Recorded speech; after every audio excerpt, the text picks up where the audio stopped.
Boy, these conservatives are really something, aren't they? They're all in favor of the unborn. They will do anything for the unborn. But once you're born, you're on your own. Pro-life conservatives are obsessed with the fetus from conception to 9 months. After that, they don't want to know about you. They don't want to hear from you. No, nothing. No neonatal care, no daycare, no Head Start, no school lunch, no food stamps, no welfare, no nothing. If you're pre-born, you're fine. If you're preschool, you're fucked. You're fucked.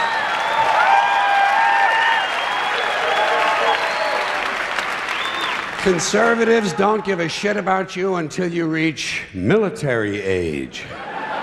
Then they think you are just fine, just what they've been looking for. Conservatives want live babies so they can raise them to be dead soldiers. Pro-life. Pro-life. These people aren't pro-life, they're killing doctors. What kind of pro-life is that? What, they'll do anything they can to save a fetus, but if it grows up to be a doctor, they just might have to kill it? They're not pro-life. You know what they are? They're anti-woman. Simple as it gets. Anti-woman. They don't like them. They don't like women. They believe a woman's primary role is to function as a broodmare for the state. Pro-life. You don't see many of these white anti-abortion women volunteering to have any black fetuses transplanted into their uteruses, do you? No, you don't see them adopting a whole lot of crack babies, do you? No, that might be something Christ would do. Here's another question I have. How come when it's us, it's an abortion, and when it's a chicken, it's an omelet?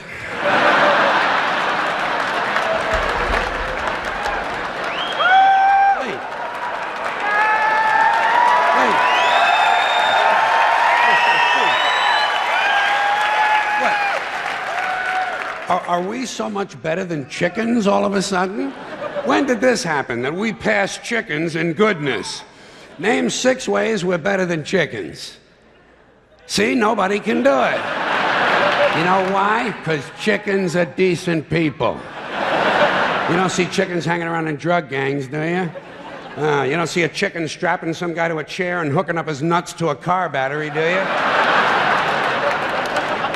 When's the last chicken you heard about came home from work and beat the shit out of his hen, huh? Doesn't happen, because chickens are decent people. Well, let's get back to this abortion shit. Now, is a fetus a human being? This seems to be the central question. Well, if a fetus is a human being, how come the census doesn't count them? If a fetus is a human being, how come when there's a miscarriage, they don't have a funeral? If a fetus is a human being, how come people say we have 2 children and 1 on the way instead of saying we have 3 children? People say life begins at conception. I say life began about 1 billion years ago, and it's a continuous process. Continuous, just keeps rolling along. Rolling, rolling, rolling along. I say, you know something? Listen, you can go back further than that. What about the carbon atoms? Huh? Human life could not exist without carbon. So is it just possible that maybe we shouldn't be burning all this coal? Just looking for a little consistency here in these anti-abortion arguments. See, the really hardcore people will tell you life begins at fertilization. Fertilization when the sperm fertilizes the egg, which is usually a few moments after the man says, "Gee, honey, I was going to pull out, but the phone rang and it startled me."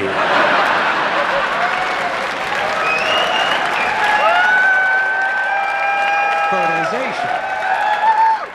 But even after the egg is fertilized, it's still 6 or 7 days before it reaches the uterus and pregnancy begins, and not every egg makes it that far. 80% of a woman's fertilized eggs are rinsed and flushed out of her body once a month during those delightful few days she has.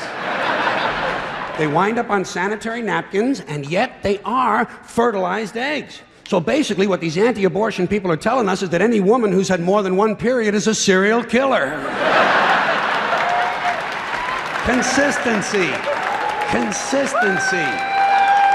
Hey, if they really want to get serious, what about all the sperm that are wasted when the state executes a condemned man and one of these pro-life guys who's watching comes in his pants, huh? Here's a guy standing over there with his jockey shorts full of little Vinnies and Debbies, and nobody's saying a word to that guy.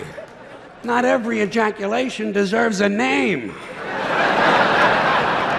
Now, speaking of consistency, Catholics, which I was until I reached the age of reason,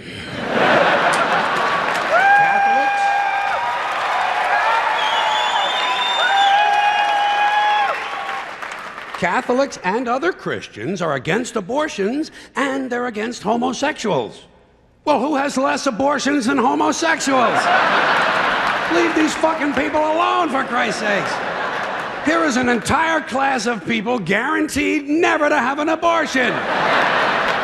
And the Catholics and Christians are just tossing them aside. You'd think they'd make natural allies. Go look for consistency in religion. And speaking to my friends, the Catholics, when John Cardinal O'Connor of New York and some of these other cardinals and bishops have experienced their first pregnancies and their first labor pains and they've raised a couple of children on a minimum wage, then I'll be glad to hear what they have to say about abortion. I'm sure it'll be interesting. Enlightening, too. But,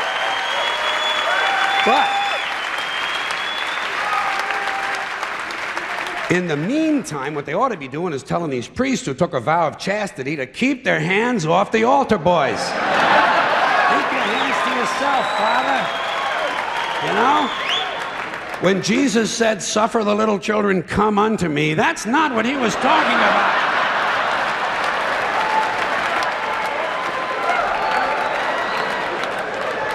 So you know what I tell these anti-abortion people? I say, hey, if you think a fetus is more important than a woman, try getting a fetus to wash the shit stains out of your underwear. For no pay and no pension. I tell them, think of an abortion as term limits. That's all it is. Biological term limits.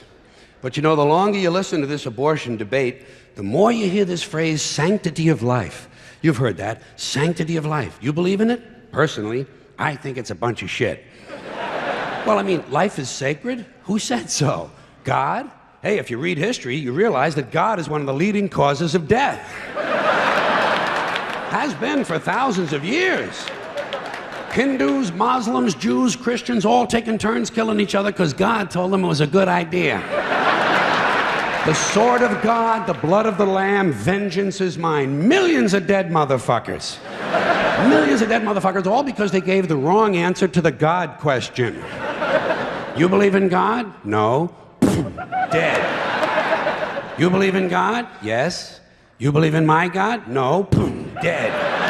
My God has a bigger dick than your God.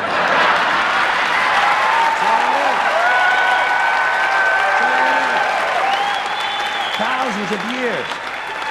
Thousands of years, and all the best wars, too, the bloodiest, most brutal wars fought, all based on religious hatred, which is fine with me, eh? Anytime a bunch of holy people want to kill each other, I'm a happy guy. But don't be giving me all this shit about the sanctity of life. I mean, even if there were such a thing, I don't think it's something you can blame on God. No, you know where the sanctity of life came from? We made it up. You know why? Because we're alive. Self-interest. Living people have a strong interest in promoting the idea that somehow life is sacred. You don't see Abbott and Costello running around talking about this shit, do you? We're not hearing a whole lot from Mussolini on the subject. What's the latest from JFK? Not a goddamn thing. Because JFK, Mussolini, and Abbott and Costello are fucking dead. They're fucking dead. And dead people give less than a shit about the sanctity of life. Only living people care about it, so the whole thing grows out of a completely biased point of view. It's a self-serving, man-made bullshit story. It's one of these things we tell ourselves so we'll feel noble. Life is sacred. Makes you feel noble. But let me ask you this. If everything that ever lived is dead, and everything alive is gonna die, where does the sacred part come in? I'm having trouble with that. Because, I mean, even with this stuff we preach about the sanctity of life, we don't practice it. We don't practice it. Look at what we kill. Mosquitoes and flies, because they're pests. Lions and tigers, because it's fun.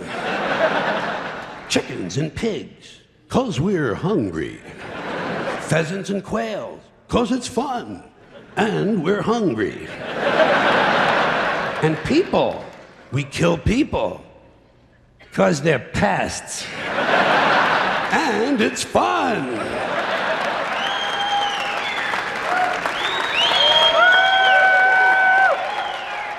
And you might have noticed something else. The sanctity of life doesn't seem to apply to cancer cells, does it? You rarely see a bumper sticker that says, "Save the tumors." Or "I break for advanced melanoma." Viruses, mold, mildew, maggots, fungus, weeds, E. coli bacteria, the crabs. Nothing sacred about those things. So at best, the sanctity of life is kind of a selective thing. We get to choose which forms of life we feel are sacred, and we get to kill the rest. Pretty neat deal, huh? You know how we got it? We made the whole fucking thing up.